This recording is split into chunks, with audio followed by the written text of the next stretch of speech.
Hello guys, good evening. मैं पवन चौधरी। आज के इस वीडियो से अपन शुरू करने जा रहे हैं एक नए टेस्ट सीरीज़ का। एक तरीके से 13 डेज की जो ये टेस्ट सीरीज़ रहेगी, इसको अपन नाम दे रखा है 30 डेज नर्सिंग। ओके, तो 30 दिनों के अंदर नर्सिंग का ऑलमोस्ट निचोड़ निकालने की कोशिश करेंगे। जो भी अभी जो है 3 तारीख को 3/3/2024 को जो CHO का एग्ज़ाम आ रहा है, राजस्थान CHO का, और इसके बाद में 2024 के अंदर जो भी एग्ज़ाम आएगा उसके जैसे नॉरसेट एम्स हुआ जिसके अंदर नर्सिंग ऑफिसर की पोस्टें आती हैं, और अदर कोई भी स्टेट का कोई CHO का, स्टाफ नर्स का, किसी भी का एग्ज़ाम रहे, ये आपको क्वेश्चन डेफिनेटली देखने को मिलेंगे विथ एक्सप्लेनेशन, पूरी डिटेल्स के साथ में हिंदी और इंग्लिश के अंदर ये क्वेश्चन मिलेंगे। विथ इमेज भी आपको दिखाई जाएगी, कुछ कुछ चीज़ें जो ज़रूरी रहेगी उनकी इमेज भी आपको शो करवाई जाएगी। ओके, तो ये क्लास जो है वो डेली आपको मिला करेगी एक प्राइम वीडियो के तौर पे। जैसे आपको लाइव एक क्लास चलेगी और आपको इसका कमेंट करते जाना है, जैसे जैसे बताते हैं वैसे वैसे कमेंट भी करना है, आपकी प्रैक्टिस अच्छी हो जाएगी। ओके, तो बिना टाइम वेस्ट के वीडियो को शुरू करते हैं। क्लास के अंदर नए हो तो वीडियो को लाइक कर देना, चैनल को सब्सक्राइब करके बेल आइकन को प्रेस कर देना, ताकि ऑल ओवर इंडिया की जो भी वैकेंसी आती है, रिजल्ट अपडेट, इन्फॉर्मेशन जो भी रहती है नर्सिंग, मेडिकल, पैरामेडिकल की रिगार्डिंग, वो सबसे पहले आपको मिल जाती है। और स्टडी मटेरियल भी अवेलेबल करवाया जाता है, जैसे कि आपको एक क्लास के थ्रू। ओके, तो चलिए बिना टाइम वेस्ट के वीडियो को शुरू करते हैं। पहला क्वेश्चन आपकी स्क्रीन पे ये रहा। ओके, तो क्वेश्चन ये है, the body temperature in neonate is regulated by. Neonate जो बच्चा है उनके बॉडी को टेम्परेचर जो होता है बॉडी का, उनका रेगुलेशन किसके द्वारा किया जाता है? ऑप्शन ए है warm seeking behaviour, option B है brown adipose tissue, option C है सीवरिंग, और ऑप्शन डी है स्वेटिंग। किसके द्वारा बच्चे का जो बॉडी टेम्परेचर है वो रेगुलेट किया जाता है? क्योंकि बच्चे के अंदर जो टेम्परेचर रेगुलेशन सेंटर रहता है वो पूर्ण रूप से मैच्योर नहीं हो पाता, जिसकी वजह से कुछ ऐसा सिस्टम या कोई ऐसा आपको सोचना है जिसकी वजह से बच्चे का बॉडी टेम्परेचर रेगुलेट होता है। ओके, चलिए यहाँ पे अगर करेक्ट वन आंसर की बात करते हैं तो जाएगा option B, brown adipose tissue. यहाँ पे इमेज दे के रखी है, जो बच्चा रहता है उनकी देखिएगा कहाँ कहाँ पे ब्राउन एडिपोस टिश्यू अवेलेबल रहते हैं। देखिएगा बैक साइड की अगर बात करते हैं तो यहाँ पे रहता है बिलो बिटवीन स्केपुला है, या स्टर्नम के जो वाला पार्ट है, एक्जिला वाला पार्ट है, यहाँ पे ब्राउन एडिपोस टिश्यू रहते हैं, जो कि बच्चे का बॉडी टेम्परेचर होता है वो रेगुलेट करता है। क्योंकि बॉडी का टेम्परेचर रेगुलेट करने के लिए जो सेंटर होता है अपने ब्रेन के अंदर, वो बच्चे के अंदर पूर्ण रूप से डेवलप नहीं हो पाता, जिसकी वजह से वो तो काम करता नहीं है, और उनका टेम्परेचर रेगुलेट करने के लिए brown adipose tissue most of रहता है। तो ऑप्शन बी बिल्कुल से राइट आंसर। नेक्स्ट क्वेश्चन पे चलते हैं। देखिएगा, mortality indicator among the following. Mortality का इंडिकेटर है वो इनमें से कौन सा सूटेबल है? क्या इनमें से ऑप्शन को देख के अपन को क्या लगता है कि ये ऑप्शन इंडिकेट कर रहा है कि मोर्टिलिटी को इंडिकेट करता है एक तरीके से? ऑप्शन ए है प्रीवेलेंस रेट, ऑप्शन बी है इंसिडेंस रेट, ऑप्शन सी है life expectancy at the birth, option B है डी है disability rate. Which one is correct? तो यहाँ पे मोर्टिलिटी इंडिकेटर के रूप में आपको अलग ही ऑप्शन दिखाई दे रहा है, लाइफ एक्सपेक्टेंसी एट बर्थ। जन्म के बाद में लाइफ को एक्सपेक्टेंसी जो है उनके थ्रू अपने को पता चलता है कि मोर्टिलिटी क्या है और उसका इंडिकेटर क्या है। तो मोस्ट ऑफ इंडिकेटर के रूप में अगर मोर्टिलिटी को अपन पता करें तो लाइफ एक्सपेक्टेंसी एट बर्थ को ही देखा जाता है। तो ऑप्शन बी बिल्कुल सी बिल्कुल से राइट आंसर है। Next, clinical death is also known as. Clinical death को दूसरे किस नाम से जाना जाता है? Legal death, accidental death, biological death, और ऑप्शन डी है ब्रेन डेथ। तो यहाँ पे आपको बता देते हैं क्लिनिकल डेथ को ब्रेन डेथ बोला जाता है। ऑप्शन डी बिल्कुल से राइट आंसर है। ओके, ये जो भी क्वेश्चंस आपको करवाए जा रहे हैं कहीं ना कहीं पूछे गए हैं और आने के काफ़ी ज़्यादा चांसेस हैं। Next question, which type of play exhibited by toddler.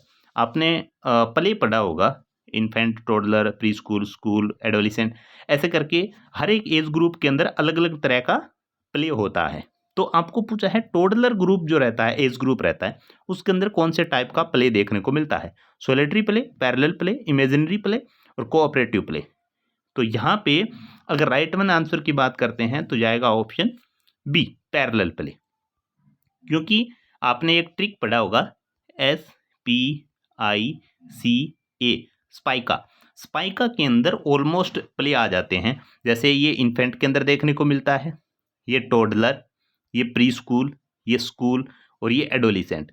ऐसे करके होता है। तो मैंने सीक्वेंस से भी इसको सेट कर रखा है, देखिएगा SPIC और नीचे आता है A।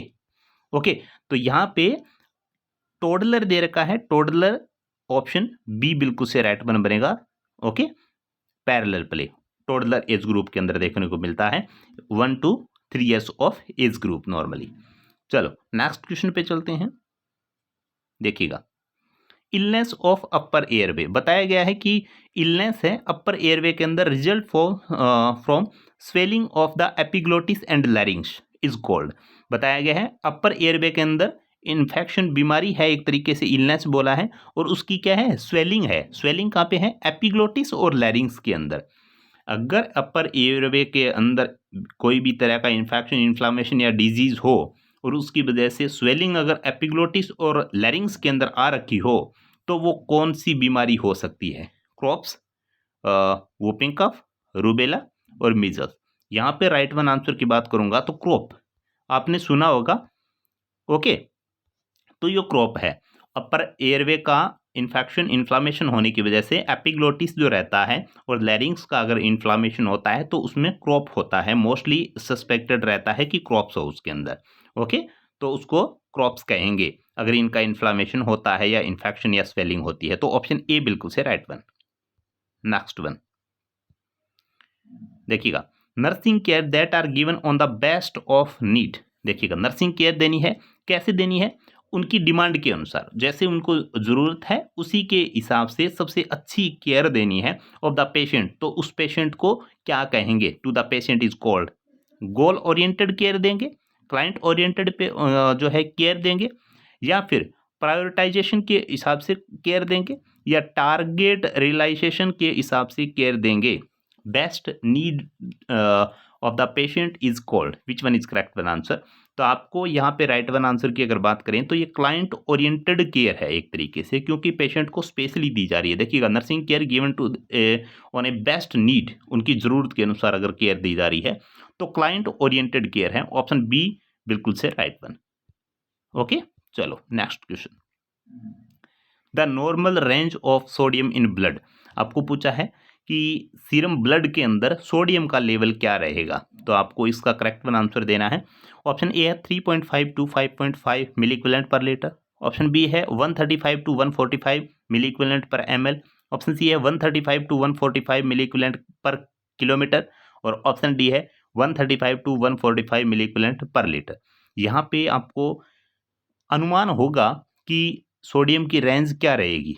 हम मान सकते हैं कि आपको तीनों ऑप्शनों में सही लग रहा होगा, बट तीनों ऑप्शनों के अंदर सही आप तभी कर पाओगे जब इनकी लास्ट की जो इंडिकेटर हैं, किससे इंडिकेट करते हैं इसको, अगर उसका पता होगा तो। नहीं सो 135, 145, 135, 145, 135, 145 सबके अंदर है, बट किससे इंडिकेट करेंगे उसकी रेंज का अगर पता होगा तो डेफिनेटली करेक्ट आंसर होना चाहिए, क्योंकि अकेली रेंज का इसका पता होने से पता नहीं चलेगा, इसके किससे इंगित करते हैं इसको उसका पता होना जरूरी है।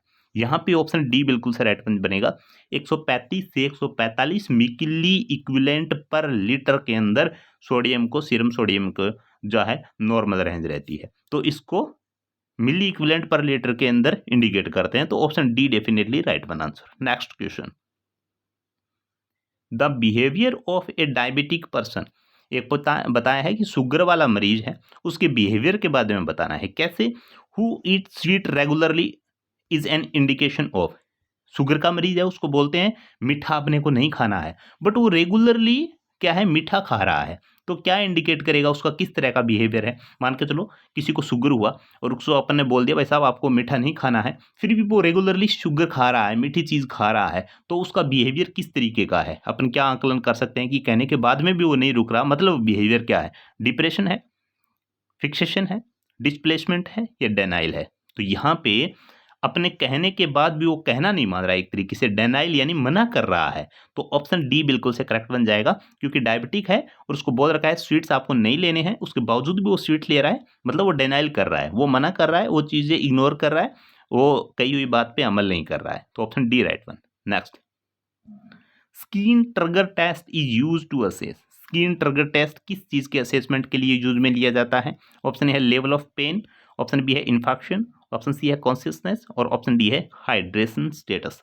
तो यहाँ पे आपको करेक्ट वन आंसर की अगर बात करते हैं तो जाएगा हाइड्रेशन स्टेटस, यानी उसके अंदर हाइड्रेशन, डिहाइड्रेशन ये तो नहीं है, क्योंकि हाइड्रेशन स्टेटस का एक तरीके से बात करें तो कि बॉडी के अंदर जितनी रिक्वायरमेंट फ्लूइड की रहती है वो है या नहीं है। ओके, हाइड्रेशन का मतलब वो रहेगा। अगर कम होता है तो उसको डिहाइड्रेशन बोला जाता है, बॉडी के अंदर फ्लूइड की नॉर्मल मात्रा से कम हो जाना। तो स्किन ट्रिगर से अपन पता करते हैं हाइड्रेशन स्टेटस कैसा है किसी भी पेशेंट का। ओके, तो यहाँ पे डी बिल्कुल से राइट वन आंसर है। अदर जो ऑप्शंस दे रखे हैं इनसे बिल्कुल सी सुटेबल नहीं है। Next question, the laboratory test for pregnancy, pregnancy के अंदर लेबोरेटरी टेस्ट के बारे में पूछा है। Are based on detection of which hormone, आपको प्रेगनेंसी का टेस्ट करना है लेबोरेटरी के अंदर, तो कौन सा हार्मोन असेस करेंगे जिससे ये पता चलेगा कि हाँ प्रेगनेंसी है या नहीं है। ओके, लेबोरेटरी में प्रेगनेंसी को असेस करने के लिए कौन से हार्मोन का यूज किया जाता है, फॉलिकल स्टिमुलेटिंग हार्मोन यानी FSH बोला जाता है उसको। नेक्स्ट है प्रोजेस्ट्रोन, और ऑप्शन सी है ह्यूमन कोरियोनिक गोनाडोट्रोपिन हार्मोन यानी इसको HCG बोला जाता है। ओके, नेक्स्ट है ल्यूटेनाइजिंग हार्मोन यानी इसको LH बोला जाता है। तो यहाँ पे अगर करेक्ट आंसर की बात करते हैं, जो प्रेगनेंसी किट आती है ना, जो अपन यूज में लेते हैं जिसको पता करने के लिए कि प्रेगनेंसी है या नहीं है, तो उसके अंदर भी उनकी जो स्ट्रिप्स रहती है उनके अंदर जो लगी रहती है, जिससे अपने को 2 लाइन आती है तो ऐसे बोलते हैं कि हाँ पॉजिटिव है। ओके, तो उसको भी HCG के प्रति सेंसिटिव बनाया जाता है, उसके प्रति HCG के प्रति सेंसिटिव होती है वो। ओके, इसलिए अपन प्रेगनेंसी किट का यूज में लेते हैं तो HCG हार्मोन के हिसाब से ही वो पॉजिटिव नेगेटिव बताती है। लेबोरेटरी की बात की है तो भी HCG ही रहेगा। ओके, से लेबोरेटरी पूछे या किट का पूछे, दोनों ही चीजों के अंदर HCG हार्मोन ही रिस्पॉन्सिबल रहता है, जो कि अपने को इंडिकेट करता है या बताता है प्रेगनेंसी पॉजिटिव है नेगेटिव। ऑप्शन सी बिल्कुल से right one answer. Next question बताइएगा, the guidelines recommended by the centre of disease control to prevent the transmission of AIDS is called. सीधी सी बात बताई गई है कि गाइडलाइंस है, रिकमेंड कर रही है the centre of disease control. तो अपने को कोई भी एड्स है उसको प्रिवेंट करना है एक दूसरे से फैलने के अंदर, ट्रांसमिशन ऑफ एड्स को, तो उसको क्या बोलेंगे, सेंट्रल स्टरलाइजेशन, ऑप्शन बी है पर्सनल प्रोटेक्टिव, और ऑप्शन सी है यूनिवर्सल प्रिकॉशन, और ऑप्शन डी है हॉस्पिटल इन्फेक्शन कंट्रोल। तो यहाँ पे देखिएगा एड्स को ट्रांसमिट होने से देखिएगा prevent of transmission of AIDS, तो यहाँ पे यूनिवर्सल प्रिकॉशन यूज में लेते हैं। हर बार बार बार अपन कॉलेज लाइफ के अंदर भी पढ़ते हैं, यूनिवर्सल प्रिकॉशन है अगर यूज में ले रहे हैं तो किसी भी डिजीज को, एड्स हो या अदर, जरूरी नहीं एड्स के लिए भी, कोई भी डिजीज को ट्रांसमिट होने से बचाने के लिए यूनिवर्सल प्रिकॉशन का यूज में लिया जाता है। ऑप्शन सी बिल्कुल से राइट वन। नेक्स्ट क्वेश्चन देखिएगा, the distance from the lower border of pubis symphysis to sacral promontory is called. यहाँ पे बताया गया है ये प्यूबिक सिपाइसिस है, उसका लोअर बॉर्डर ये है। ओके, लोअर बॉर्डर कौन सा है, ये जो टिक मार्क कर रखा है, और सैक्रल प्रोमोटरी, सैक्रल प्रोमोटरी कौन सी है, ये। तो इसके डिस्टेंस अगर देखते हैं अपन सिम्फाइसिस प्यूबिस का और सैक्रल प्रमोटरी का, तो इसको क्या बोला जाता है, क्या चेक कर रहे हैं, इस इमेज के थ्रू भी आप देख सकते हो। यहाँ पे बोला है प्यूबिक सिपाइसिस का लोअर बॉर्डर, यानी ये प्यूबिक सिपाइसिस है, इसका नीचे वाला बॉर्डर ये रहा, और इस एक पूछा है सैक्रल प्रमोटरी, ये है सैक्रल प्रमोटरी। तो इसके दोनों का डिस्टेंस है उसको क्या बोला जाता है। ऑप्शन ए है ओब्लिक डायमीटर, ऑप्शन बी है डायगोनल कॉन्जुगेट, ऑप्शन सी है एंटीरियो पोस्टीरियर डायमीटर, और ऑप्शन डी है transverse diameter.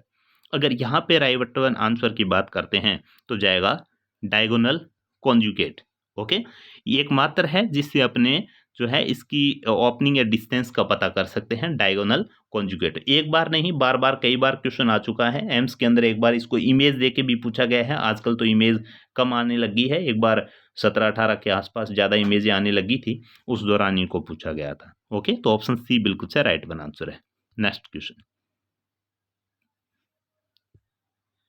Which among the following represent the most common type of accident found in case of toddler. यहाँ पे बताया गया है कि कौन सा रिप्रेजेंट करता है कि टोडलर के अंदर सबसे ज़्यादा एक्सीडेंट किस तरह का होता है। Most common accident toddler age के अंदर, जैसे कि 1 to 3 ईयर्स की एज ग्रुप है, उसके अंदर पैरेलल प्ले देखने को मिलता है जैसे कि अपने बात किया, तो उस बच्चे के अंदर किस तरह का एक्सीडेंट देखने को मिलता है। चौकिंग, डोबिंग, टॉक्सिन इंजेक्शन और बर्न। देखिएगा 1 से 3 साल का बच्चा क्या है, अपने पैरों पे घूमना शुरू कर देता है। उस दौरान बर्न के सबसे ज़्यादा एक्सीडेंट के चांसेस देखने को मिलते हैं उसके अंदर। ऑप्शन डी बिल्कुल से राइट वन आंसर बनेगा यहाँ पर आपका। ओके, चलो नेक्स्ट क्वेश्चन पे चलते हैं। क्लास को लाइक और शेयर जरूर करें फ्रेंड्स। ऐसे ही वीडियो पाने के लिए आपको जो है क्लास को सब्सक्राइब करके बेल आइकन कॉल पे प्रेस करना होगा, ताकि हर एक अपडेट इन्फॉर्मेशन और ऐसी क्लासेस भी मिलते रहे। Next question, A women who has given birth 5 time और मोर इज कॉल्ड। एक महिला है जिसने 5 बार और 5 से ज़्यादा बार बच्चों को जन्म दिया है, तो उसको किस टर्म से जानेंगे? नल्लीपैरा, मल्टीपैरा, ग्रांड मल्टीपैरा और प्राइमीपैरा। तो यहाँ पे अगर 5 बार और या 5 बार से ज़्यादा अगर किसी प्रेग्नेंट फीमेल ने बच्चों को जन्म दिया, तो ग्रांड मल्टीपैरा बोला जाता है उसको। Option C. नल्लीपैरा के अंदर किसी को नहीं दिया, मल्टीपैरा के अंदर एक से ज़्यादा को दिया और प्राइमीपैरा के अंदर एक बार दिया। ओके, तो यहाँ पे 5 या 5 से ज़्यादा बार है तो grand multipara. Okay, option C बिल्कुल से right one answer. Next question, which of the following is retroperitoneal structure? बताया है ऑप्शन के अंदर आपको बताना है रेट्रोपेरिटोनियल स्ट्रक्चर किसकी होती है। पैंक्रियाज, स्टमक, किडनी और स्प्लीन। यहाँ पे रेक्टोपेरिटोनियल स्ट्रक्चर के बारे में कई बार आता है और आपने एनाटॉमी के अंदर पढ़ा भी होगा। किडनी बिल्कुल से राइट वन आंसर बनेगा आपका। ओके, ऑप्शन सी जो कि रेक्टोपेरिटोनियल स्ट्रक्चर के अंदर आता है। ओके, नेक्स्ट क्वेश्चन, इस क्वेश्चन का आपको सोच समझ के आंसर देना है। इसका एक फॉर्मूला है, वो भी हम आपको बता देंगे। क्वेश्चन को टेंशन नहीं लेना है, सबसे इजी क्वेश्चन है आपको। अगर इस क्वेश्चन को आपने अगर एक इसका फॉर्मूला थोड़ा सा याद रखा, डेफिनेटली आपका आंसर कभी गलत होगा ही नहीं। The nurse need to withdrawal, nurse क्या कर रही है? विड्रॉल करना है, निकालना है 700 unit from the medication image. यानी एक इमेज दे रखी है जिसके अंदर ये डोज है, इसमें से 700 यूनिट निकालने हैं मात्र सेफ डोज देने के लिए। How ml should be nurse withdrawal, यानी ये अपने को वाइल दे दिया और डॉक्टर ने बोला 700 यूनिट निकाल के लगाओ, तो कितना ml निकालेंगे इसके अंदर, यहाँ पे उत्तर लिखना है। तो यहाँ पे सबसे पहले आपको देखना है वाइल के अंदर टोटल अमाउंट कितना है। टोटल इसकी जो डोज है वो 25,000 इंटरनेशनल यूनिट है और कितने ml के अंदर? 5 ml के अंदर। तो अपने को 25,000 में से 7,000 निकालेंगे तो कितना ml देंगे? यहाँ तो 5 ml है, कितना ml देंगे? इसका सबसे सिंपल आपको फॉर्मूला बता देते हैं। डिजायर डोज बटा अवेलेबल डोज इक्वल टू कितनी मात्रा है ml के अंदर या जैसे भी रहे। ओके, तो यहाँ पे डिजायर डोज कितनी है? डिजायर यानी अपनी इच्छा कितने की है देने की? 7,000। सॉरी, जस्ट यहाँ पे लिख देता हूँ मैं। डिजायर्ड डोज कितनी है? यहाँ पे फॉर्मूला डिजायर्ड डोज बटा अवेलेबल डोज इक्वल टू जो डोज की मात्रा है वो। ओके, डिजायर्ड डोज होगी 7,000 और अवेलेबल डोज कितनी है? 25,000, जो कि यहाँ पे दे रखा है। ओके, और कितने के अंदर है? 5 ml के अंदर। यहाँ पे देखिएगा 3 0 से 3 0 गए, 5 5 25, अब 7/5 हो गए, 1 5 5 बच गए, 2 पॉइंट लगाया 0, 20 हो गए, 5 4 20, 1.4 ml, 1.4 ml इनमें से निकालेंगे अपन। ओके, तो यहाँ पे राइट वन आंसर जाएगा 1.4 ml। ओके, तो ये क्लास तो इतनी ही है। ऐसे ही क्लास आपको डेली मिलती रहेगी, कुछ ना कुछ आपको नई चीज़ें और बहुत ही बेहतरीन तरीके से एक्सप्लेनेशन, डिटेल्स और हिंदी इंग्लिश के अंदर सब कुछ मिलेगा। इसके लिए आपको बस चैनल को सब्सक्राइब करना है और यार बेली फ्रेंड्स को शेयर जरूर कर देना है, ताकि उनसे भी वंचित ना रहे, और ताकि जैसे ज़्यादा शेयर करोगे तो हमें भी मोटिवेशन मिलता है। तो ऐसे ही आपकी जब तक एग्ज़ाम नहीं होगी तब तक डेली क्लासेस बढ़िया से बढ़िया हो सकेगी, उतनी बढ़िया देने की कोशिश करेंगे। इसके लिए आपका सपोर्ट काफ़ी ज़्यादा ज़रूरी है। तो आज की इस वीडियो के तरह इतना ही। Thank you, bye bye.